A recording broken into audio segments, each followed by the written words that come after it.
ये क्या-क्या कार्य उनके द्वारा कराया गया? सबसे पहले तो आप जाने हिंदुस्तान की आज़ादी के समय हमारा देश बहुत पिछड़ा था, बहुत कमज़ोर था और हम अंग्रेज़ों के बेड़ियों में जकड़े हुए थे।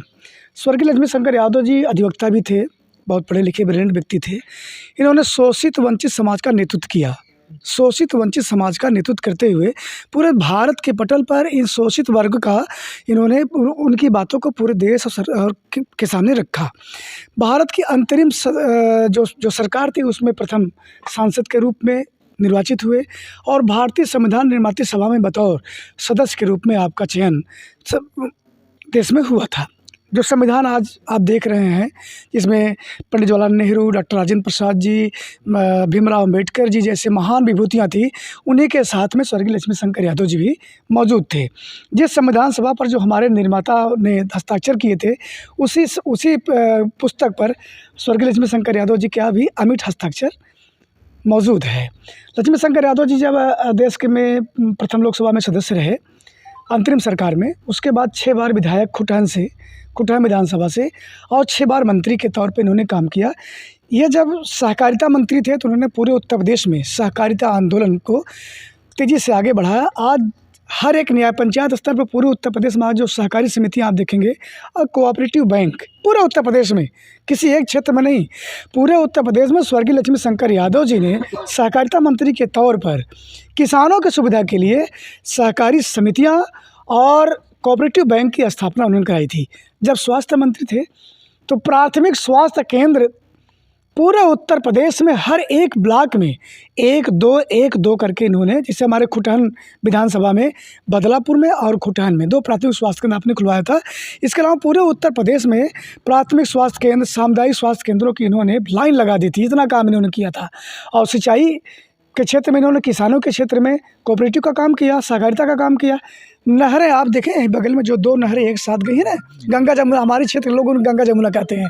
एक साथ 2 नहरें पूरे उत्तर प्रदेश में कहीं नहीं है, लेकिन इस तरफ गई हैं। लक्ष्मी शंकर यादव जी ने उन नहरों का निर्माण किसानों के फसल की सिंचाई के लिए एक बहुत बड़ा इन्होंने काम किया था।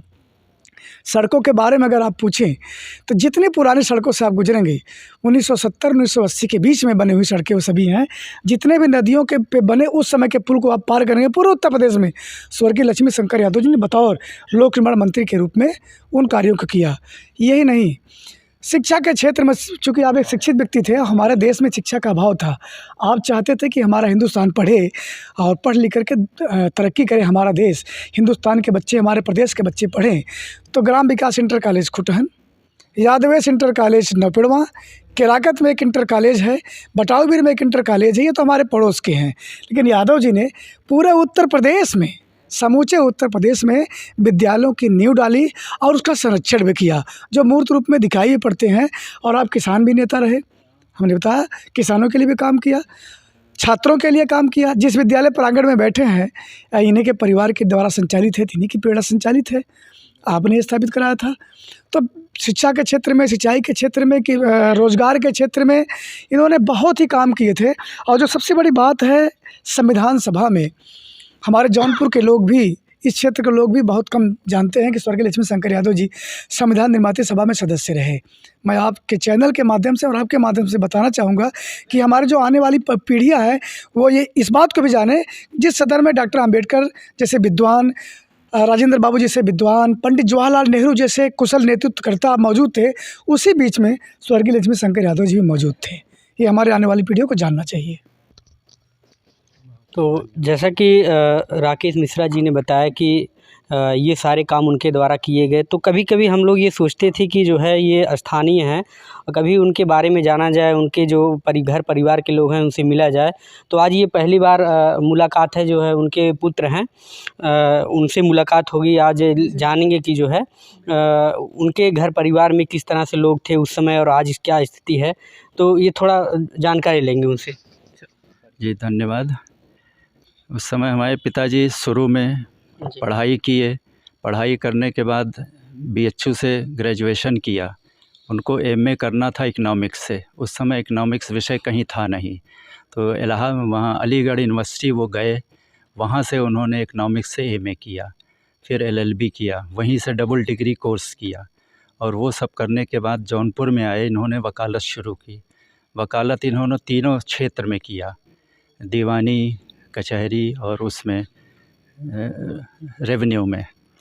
तो इस तरह से वो जहाँ भी रहे एक कोई नया कार्य करने के लिए, समाज के लिए कुछ नया करने का सोचते रहते थे, करते रहते थे।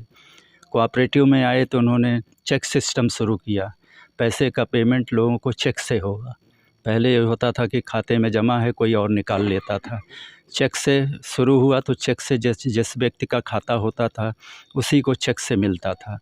फिर और उस समय कोऑपरेटिव में कई भ्रष्टाचार थे तो उन्होंने एक आयोग बनाया, और चयन आयोग, कोऑपरेटिव चयन आयोग, तो उसके माध्यम से लोग उसमें भर्ती होने लगे। इस तरह से उन्होंने जहाँ भी वो रहे, जिस क्षेत्र में रहे, कुछ न कुछ नया कार्य करते रहते थे। उसमें आए पीडब्ल्यूडी में तो उन्होंने सड़कें बनवाई, डाक बंगले बनवाए, पुल बनवाए और बहुत से उन्होंने कार्य किए। शिक्षा के क्षेत्र में भी तो उनके कार्य जो है समाज के लिए समर्पित रहे हैं और वो समाज के प्रति ही समर्पित हमेशा रहे हैं। तो आज के नए युवा पीढ़ियों को आप क्या कहना, क्या संदेश देना चाहेंगे? अब उनके कर्तव्यों से, उनके व्यक्तित्व से नई पीढ़ी को प्रेरणा लेनी चाहिए कि किस तरह से वो एक काम करते थे, किस मुश्किलों के दौरान वो जीवन में आगे बढ़े और वो अपना एक लक्ष्य लेते थे कि हमें ये कार्य पूरा करना है, और उस कार्य को पूरा करते थे, चाहे वो राजनीतिक क्षेत्र हो, सामाजिक क्षेत्र हो, जो भी हो। गीता का उन्हें पूरा कंठस्थ था, पूरी गीता याद थी, पूरा सुंदरकांड उनको याद था। डेली वो करते थे और कहीं भी मीटिंग होती थी उसमें जाते थे, गीता के 1-2 श्लोक का ज़रूर चर्चा करते थे और उस पे अपने विचार भी रखते थे। तो उनसे लोग प्रेरणा लें और अपने भविष्य में आगे बढ़ें, हम यही चाहेंगे। यदि आप यह खबर फेसबुक पर देख रहे हैं तो लाइक, कमेंट और शेयर करना ना भूलें। यदि आप यूट्यूब पर भी यह खबर देख रहे हैं तो लाइक, कमेंट और शेयर करें, जिससे स्वर्गीय लक्ष्मी शंकर यादव जी के द्वारा किए गए कार्य को जन जन तक पहुंचाया जाए। हमारे नव युवक और नई पीढ़ियां ये चीज़ें जानें और उनके पदचिन्हों पर चलने का प्रयास करें, उनके जैसा बनने का प्रयास करें, जिससे हमारा देश, हमारा प्रदेश, हमारा क्षेत्र आगे बढ़े। हमें ऐसे विकास पुरुष की आवश्यकता है